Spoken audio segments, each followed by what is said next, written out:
अपने नेता आदरणीय अखिलेश जी को धन्यवाद देता हूं कि उन्होंने पार्टी की तरफ से मुझे इस महत्वपूर्ण बात को रखने का मौका दिया।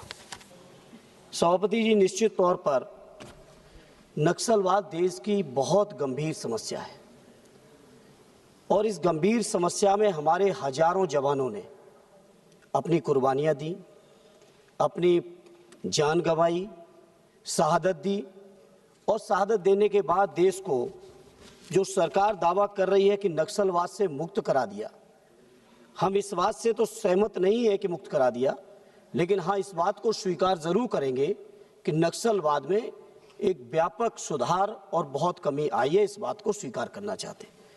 सभापति जी, उत्तर प्रदेश के 3 जिले चंदौली, मिर्जापुर और सोनभद्र नक्सलवाद से प्रभावित हो गए थे।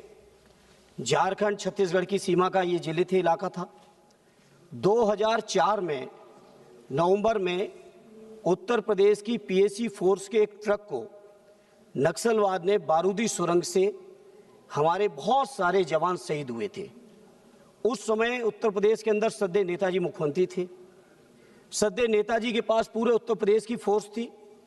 वो चाहते तो एक बहुत बड़ा तैयारी के साथ एक बड़ा अटैक कर सकते थे उस समय नक्सलवादियों के ऊपर, लेकिन उन्होंने इस रास्ते को नहीं पकड़ा।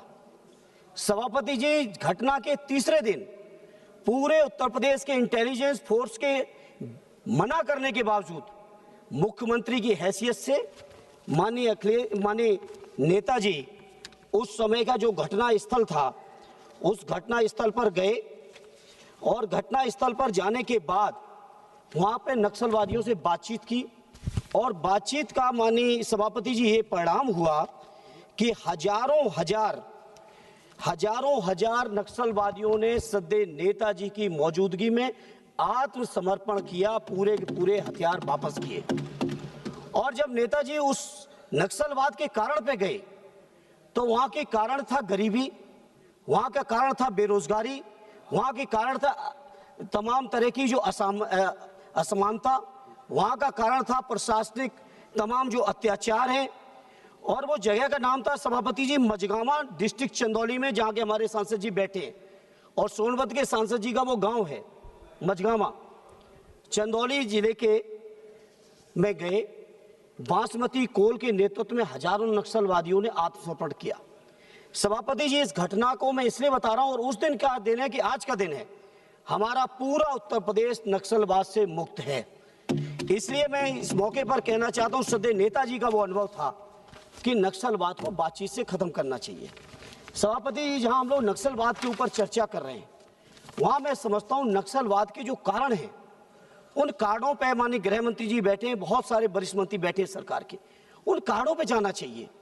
हजार सालों से, पीढ़ियों से उपेक्षित हैं, पीड़ित हैं, शोषित हैं, अत्याचार हो रहा है, अन्याय हो रहा है, उनकी संपदा को पूरी तरह से लूटा जा रहा है। यूपीए सरकार ने कुछ वन कानून बना के उनको अधिकार जरूर दिया, लेकिन वर्तमान सरकार ने 2003 के अंदर जो वन कानून बनाया, वन संरक्षण संशोधन अधिनियम 2023, और संशोधन को बनाने के बाद सभापति जी जो अधिकार मिले थे आदिवासियों को, जंगलवासियों को, उसको पूरी तरह से इन्होंने खत्म करने का काम किया। 2013 का जो हमारा भूमि अधिग्रहण अधिनियम के माध्यम से जो आदिवासियों को जमीन के अधिकार मिले थे, 2023 के संशोधन के बाद सरकार ने औद्योगिक क्षेत्रों के लिए, परियोजनाओं के लिए, प्रक्रियाओं के लिए, उद्योगपतियों को फायदा पहुंचाने के लिए उन नियमों में शिथिलीकरण कर दिया और शिथिलीकरण करके उनकी जमीनों पर आज भी सभापति जी अलग अलग तरीके से कब्जा करने के, कुछ अपने चहेते लोगों को खनिज संपदा देने के लिए, अगर आदिवासी भाइयों का या वनवासियों के साथ शोषण होगा तो मैं समझता हूं हम समाजवादी लोग इस बात को स्वीकार नहीं करेंगे। उन अपने वनवासियों और आदिवासियों की आवाजों को मजबूती के साथ उठाएंगे। सभापति जी, आप जानते हैं इस इलाके के अंदर जो बहुत सारे वक्ताओं ने चर्चा की, हम नहीं दोहराना चाहते उन बातों को, लेकिन जिस तरह की सड़कों के हाल हैं, स्कूलों के, अरे सभापति अभी तो शुरू कर पाए, मेरी पार्टी का पूरा बचा हुआ टाइम मुझे दे दीजिए सभापति, लेकिन बात पूरी होने दीजिए। सभापति जी, तेंदू के पत्ते पे उनकी लूट चल रही है, वहाँ के जितनी खनिज उस पर उनकी लूट चल रही, बाहर से लोग आते हैं लूट के ले जा रहे हैं। और जो वहाँ के लोग हैं कैसी कैसी समस्याओं से जूझ रहे हैं। बच्चों में नाटापन है, ड्रॉप आउट की समस्या है, शिशु मृत्यु दर सभापति जी 50 से ज्यादा है 1000 के अंदर, खाद्य की असुरक्षा है, भूमि के विवाद हैं, दलित भाइयों के अंदर कुपोषण है, कमजोर और कल्याणकारी योजनाओं का प्रॉपर वितरण नहीं है। बजट हालांकि गृह मंत्रालय का बहुत बढ़ गया है, लेकिन सभापति जी जब बजट के दस्तावेजों को झांकेंगे और खर्च को देखेंगे तो मैं समझता हूं बहुत कम खर्च हुआ है। 2017 से लेके आज तक केवल 3900 करोड़ रुपए ही खर्च कर पाए। स्पेशल स्पेक्ट्रम असिस्टेंस की जो योजना चलाई थी सरकार ने, उसमें केवल 3950 करोड़ रुपए ही खर्च कर पाए।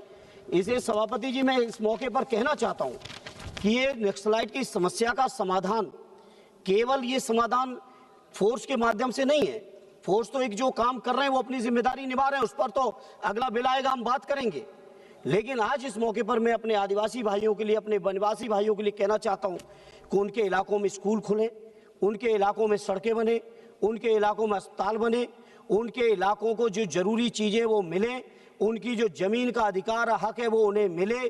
खनिज से लेके जो पट्टे के मामले पर जो जमीन अधिकरण में जो वहाँ का जो सोशल इम्पैक्ट का जो एनालिसिस होना चाहिए, जो कि नहीं हो रहा है, इन तमाम चीज़ों को जब तक आप नहीं करेंगे सभापति जी, तब तक मैं समझता हूँ स्थायी तौर पर समाधान इस समस्या का नहीं हो सकता है। दूसरे मैं इस मौके पर कहना चाहता हूँ, मुझे पता है मुझे शुरुआती वक्ता जिन्होंने चर्चा शुरू की थी सत्ता पक्ष की ओर से बहुत बड़ी बड़ी बातें की थी हमारे पैरामिलिट्री फोर्सेस के लिए।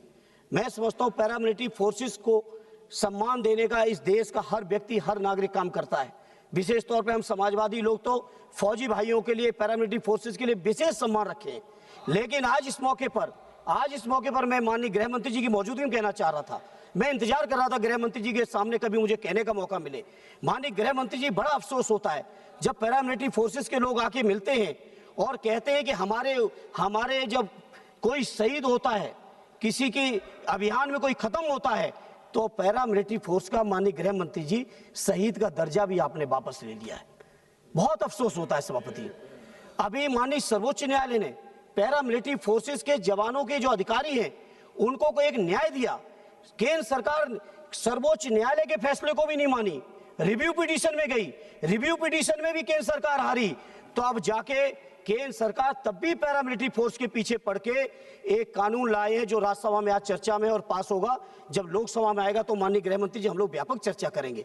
आखिर पैरामिलिट्री फोर्स के अधिकारियों ने क्या बिगाड़ा है जिनकी दम पर आज पूरे देश के अंदर आप दावा कर रहे हैं कि नक्सलाइट को खत्म किया है, अमन चैन आया है, शांति आई है। मैं समझता हूं, मैं सदैव नेताजी और समाजवादी पार्टी के लोग, जो हम लोग रक्षा मंत्री के तौर पर नेताजी के कार्यकाल को देखे हैं, सीखे हैं, समझे हैं, आज मैं अपने पैरामिलिट्री फोर्स के लोगों की तरफ से कहना चाहता हूं गृह मंत्री जी, आखिर उनको छोटा सा अधिकार दिया है माननीय न्यायालय ने, क्या दिक्कत हो रही है सरकार को, किस बात की दिक्कत है?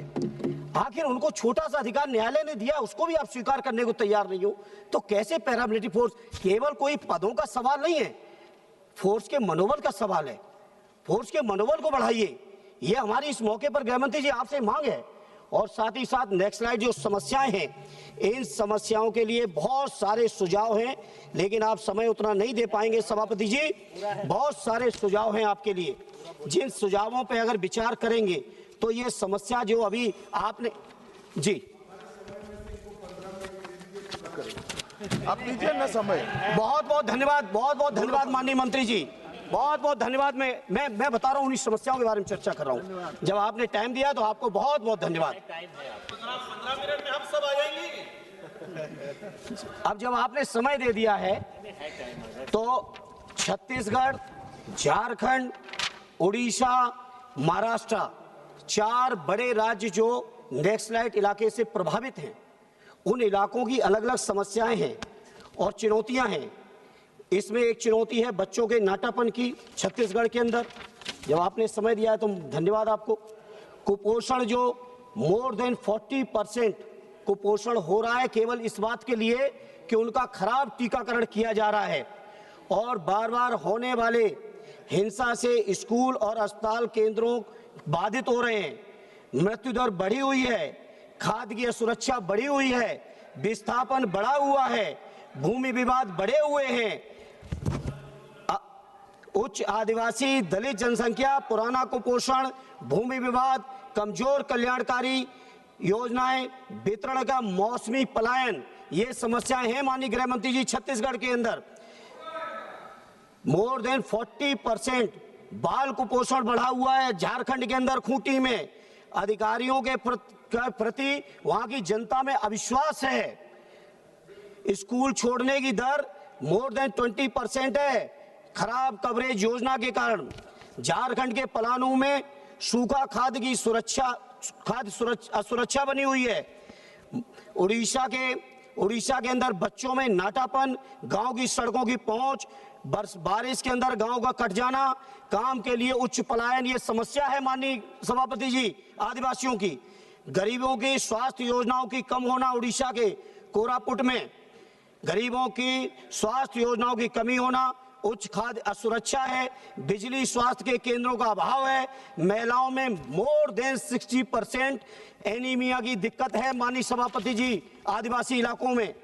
इसी तरह से रायगढ़ उड़ीसा में 43% बच्चे नाटे हैं, उनका उच्च बाहर पलायन हो रहा है, खराब। उसके बाद महाराष्ट्र में आइए, गढ़चिरौली में खराब स्वास्थ्य, भूमि अधिकार के मुद्दे मोर देन 40% है, युवा मौसमी पलायन कर रहे हैं, अनसुलझे भूमि विवाद बढ़े हुए हैं, अस्पतालों तक खराब पहुंच है।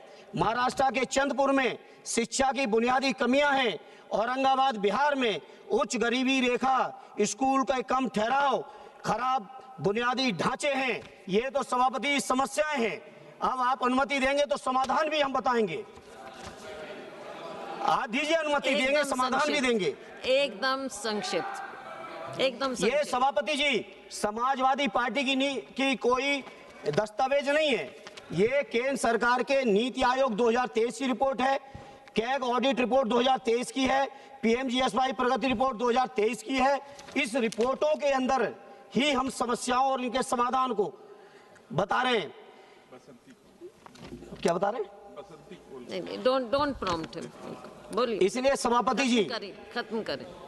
मुख्य नक्सलवाद जिलों के नाटापन, निरक्षा, गरीबी बनी हुई है, सबसे निचले रैंक वाले जिलों की कम प्रगति देखी गई है।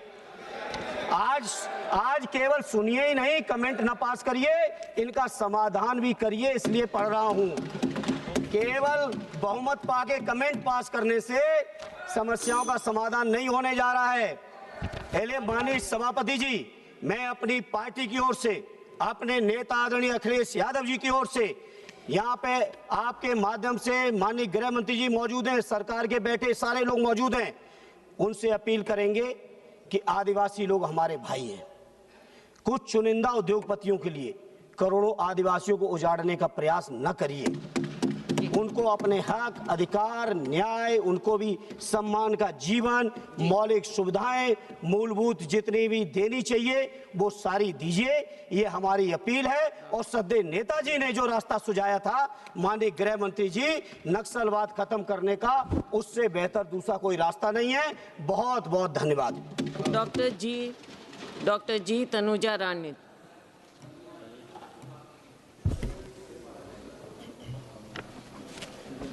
Thank you, madam.